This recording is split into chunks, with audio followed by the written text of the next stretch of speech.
تو دنیا میں خوش صرف دو لوگ رہتے ہیں، اللہ پہ توکل کریں، دنیا کو مسافر خانہ سمجھیں، اور جتنا ہے سمجھیں میرے لیے یہ بہت زیادہ، ضرورت مجھے اس کی بھی نہیں، 2 وقت کی روٹی مل جائے۔ آج کل پتہ ہے لوگ بچوں کے لیے بڑے پریشان ہیں۔ ایک دیندار صاحب تھے، ایک دن بڑی نیک پرہیزگار، چہرے پہ نور وور، ٹوپی داڑھی، مجھے کہنے لگے حضرت میری فیکٹری کا پتہ نہیں مجھے ڈر لگا رہتا ہے کچھ ہو نہ جائے۔ میں نے کہا تم دیندار نہیں ہو۔ پھر ایک دن میرے پاس آیا، کہہ رہے میرے 3 بچے ہو گئے، پرانا قصہ ہو گیا، اب کسی کو نہیں پتا چلے گا کس کی بات کر رہا ہوں، 4تھا بچہ ہو رہا ہے، اب مجھے ڈر ہے کہ یار اب پہلے ہی مہنگائی کا دور ہے، پریگننسی ہو گئی ہے بیگم کو، اتنی مہنگائی ہے مفتی صاحب، آپ میرے بیان بھی سنتا، پابندی سے سنتا تھا۔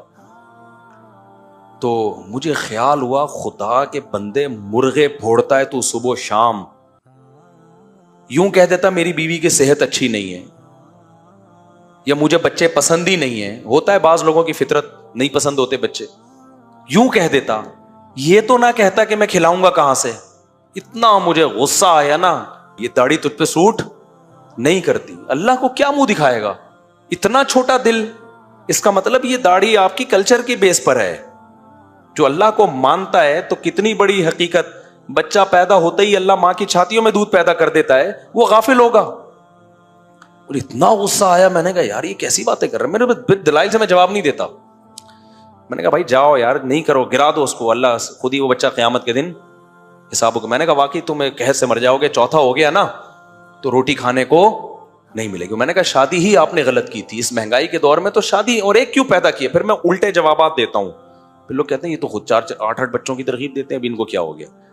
تو میں نے کہا آپ کا جو پہلا پیدا ہوا تھا نا وہ غلط ہوا تھا، اتنی مہنگائی میں اس کو پیدا کر کے ظلم کیا تم نے اس کے اوپر، اور آپ کا اپنا پیدا ہونا ہی غلط تھا، کیونکہ فیکٹری کو کبھی بھی آگ لگ سکتی ہے۔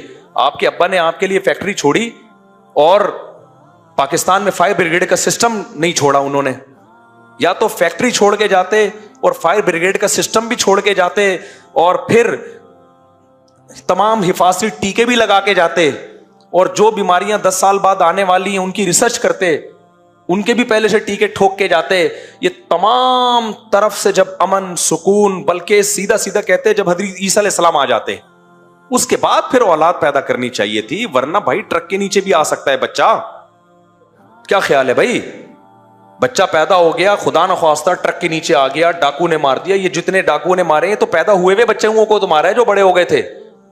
تو ان خطرات کی بیس پہ بھائی ایک بچہ بھی نہیں ہونا چاہیے، بلکہ میں نے کہا بہتر یہی ہے کہ اپنے آپ کو بھی گولی مار کے ہلاک کر لو، کیونکہ آئندہ حالات کا کچھ پتا نہیں ہے، کچھ پتا نہیں ہے کہ آئندہ کیا ہو جائے گا، آئندہ ڈرے ہوئے بیٹھے ہوئے ہاں۔ تو یہ پاگلوں کا ایک قسم ہے، اور یہ بے دینی کا نتیجہ ہے۔ خدا کی قسم دنیا میں خوش صرف وہی رہ سکتا ہے جو اللہ پہ توکل کرے کہ کھلانے والا پلانے والا وہ، اور دنیا مسافر خانہ، ایسی کی تیسی۔ وہ ہمارے پنجابی دوست ہیں، جب ان کا بیوی سے پٹا ہوتا تھا نا، اور سسرال والے ان کو یوں یوں کچیٹ رہے تھے نا، بہت زیادہ ان کو اسکرو پانے سے ٹائٹ کیا ہوا تھا، بہت زیادہ جب تنگ آ گیا، مجھے کہا کہ میں کیا کروں۔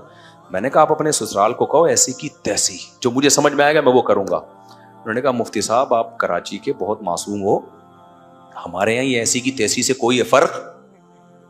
پنجاب میں ایک خاص علاقے کی گالیاں بڑی مشہور ہیں، میں اس علاقے کا نام نہیں لے رہا، کسی شہر والوں کو بدنام نہیں کرنا ہے۔ انہوں نے کہا ہمارے علاقے میں یہ جو آپ بڑے کانفیڈنٹلی کہتے ہو نا کہ ایسی کی تیسی، اس سے آپ سمجھتے ہو ہمارا حوصلہ بڑھ جاتا ہے، اور ہم سسرال میں کہیں گے ایسی کی تیسی تو ان کو ایسا لگے گا جس کسی نے کھجایا تھوڑا سا۔ کہہ رہے ہیں ہمارے ہاں اتنی موٹی بھاری بھرکم وزنی فحش گالی دینے سے تھوڑا سا فرق پڑتا ہے سامنے والے پہ، اس کو ایسا لگتا ہے کہ داماد نے کچھ شاید تھوڑی سی انسلٹ کی ہے، کہہ رہے ہیں ایسی کی تیسی، وہ ہنسیں گے، وہ کوئی کام کرنا شاید شادی وادی کرنا چاہ رہے ہو، تو میں نے کہا ایسی کی تیسی، وہ کہوں ہنسیں گے یار، بس اتنی سی بات ہو گئی، ایسی کی تیسی۔ تو کہ یہ ہمارا کلچر نہیں ہے، ہمارے ہاں یہ ایسی کی تیسی کوئی گالی، تو میں شرمندہ ہو گیا۔ میں نے کہا ہم تو اتنے عرصے سے لوگوں کو ایسی کی تیسی سکھا رہے ہیں۔ تو دنیا میں خوش صرف 2 لوگ رہتے ہیں، اللہ پہ توکل کریں، دنیا کو مسافر خانہ سمجھیں، اور جتنا ہے سمجھیں میرے لیے یہ بہت زیادہ، ضرورت مجھے اس کی بھی نہیں، 2 وقت کی روٹی مل جائے۔ آج کل پتہ ہے لوگ بچوں کے لیے بڑے پریشان ہیں، میرے پاس آتے ہیں، میرے بچے ہیں ایکچولی میں بہت فیوچر کے بارے میں بہت ٹینشن. میں کہتا ہوں تمہارے سالے 2 بچے ہیں کی وجہ سے اتنے ٹینشن میں, تمہیں اتنے ملتے جتنے مجھے ملے ہیں, تم تو مر چکے ہوتے اب تک. کہہ رہے ہیں آپ کیا سوچتے ہیں؟ میں کہتا ہوں میں پتہ کیا سوچتا ہوں, میرے بچے ماشاءاللہ نیک بن گئے, کتنی اچھی بات. فیوچر کے بارے میں کیا سوچتا ہوں, بھائی بن جائیں گے تو ہو سکتا ہے کوئی چارٹرڈ اکاؤنٹنٹ بن جائے, نہیں تو ٹماٹر بیچے گا. کیا کرے گا؟ ٹماٹر کا ٹھیلا. الحمدللہ کہیں بھی نہیں گیا. کہتے ہیں کیا مفتی صاحب آپ کے بچے ٹماٹر بیچیں گے؟ تو میں نے کہا بھائی اگر کچھ کر لیں گے تو نہیں بیچیں ٹماٹر, نہیں کرتے تو کیا بیچو, ٹماٹر بیچو, اس میں کیا ہے؟ آپ راضی ہو جائیں گے ٹماٹر بیچیں. میں نے کہا جب خود ٹماٹر بیچنے پر اس کو بےزتی محسوس نہیں ہو رہی تو اس کی ٹینشن میں کیوں لوں؟ بھائی تو نے کچھ کرنا ہے تو کر لے, نہیں کرنا ہے تو تیرا عذاب میں کیوں مسلط کروں اپنے اوپر؟ خام خواہ کی ٹینشنیں کیوں پالی ہوئی ہیں تم لوگوں نے اپنے اوپر؟ دیکھو یہ میرا بھانجا بیٹھا ہوا ہے واسطے جو قرآن پڑھا رہا ہے, یہ کیا ہوا, انٹر میں نمبر بہت کم ہے, فیل ہو گیا تھا. رافع تھا وہ, اس کا بڑا بھائی, انٹر میں فیل ہو گیا. یہ کہہ رہے میری بےزتی اسی کی واقعہ ہے وہ. خیر اس کا بڑا بھائی فیل ہو گیا انٹر میں. ابا کو آ کے بتایا گیا بھائی آپ کا بیٹا فیل ہو گیا. اس کے جو ابا نے میرے بہنوں ہی ہیں, بچپن کے دوست بھی ہیں, حضرت سے تعلق تھا. تو اس نے کہا کوئی بات نہیں, آخرت کے امتحان میں فیل نہیں ہونا, کوئی بات نہیں, ٹینشن ہی نہیں لی. صحیح ہے نا, ابھی بھی پڑھ رہا ہے ماشاءاللہ. تو یہ مسافر یہ جو ٹینشن لے رہے ہوتے ہیں نا بچوں کی, کہتے ہیں ہمیں بچوں کی تربیت کی فکر ہے. بھائی تربیت کی نہیں ہوتی آپ کو, آپ کے دل میں دنیا کی محبت ہے. آپ کہہ رہے ہیں کم بخت آپریشن سے پیدا ہوا تھا, اس وقت اتنا خرچہ ہوا, اسکولوں کی اتنی فیسیں, اب کماؤ پوت بنے گا تو. کیا بنے گا؟ تبھی اگر غیب سے پتہ چل جائے نا کہ انٹر فیل ہوگا لیکن کمائے گا 1 کروڑ, ماں باپ کہیں گے 20 دفعہ فیل ہو جا تو, ہمیں روکھڑا چاہیے. جیسے ایک ابا کے 4 بچے تھے, تعارف کروایا, یہ ڈاکٹر ہے, یہ انجینئر ہے, یہ پروفیسر ہے, یہ کیا ہے, یہ چور ہے. کہا اس کو رکھا ہوا کیوں؟ کہتے کماتا صرف یہی ہے. تو ماں باپ لیبل تربیت کا لگا رہے ہوتے ہیں, اصل میں تربیت مقصد نہیں ہوتی. کمانے سے تعلیم یافتہ بنانا مقصد نہیں ہوتا, اصل مقصد ہوتا ہے روکھڑا. تو ہمارا جب مقصد روکھڑا ہے ہی نہیں, ہم نے کمانے کے لیے پیدا ہی نہیں کیا, ہم نے پیدا اس لیے کیا کہ بھائی اللہ کی مخلوق ہے, اللہ چاہتا ہے ایمان والوں کے گھر میں مخلوق پیدا ہو. تو جب اللہ کے لیے کیا ہے تو بھائی کما لے تو بھی ٹھیک ہے, نہیں کمائے تو مرے گا نا, میں تھوڑی مروں گا تیرے نہ کمانے سے. اور جب یہ فلسفہ بچوں کو دو گے نا تو اس کا باپ بھی کمائے گا. دیکھنا پھر بچہ پتہ ہے کیوں نہیں پڑھ رہا ہوتا, وہ سمجھتا ہے میرے پڑھنے سے فائدہ کس کو ہو رہا ہے, ابا کو, وہ پڑھ ہی نہیں رہا. جب اس کو پتہ چل جائے گا کہ میرے پڑھنے کا مجھے ہی فائدہ ہے, نہیں پڑھوں گا تو مجھے ہی نقصان ہے, تو پھر پڑھے گا. نہیں پڑھے گا تو اٹھائے نقصان. کتنی دفعہ اکسا لے گا, 3 دفعہ 4 دفعہ, اس کے بعد کچھ نہ کچھ تو کرے گا نا وہ. جزاک اللہ, تو کچھ نہ کچھ تو کرے گا نا پھر وہ.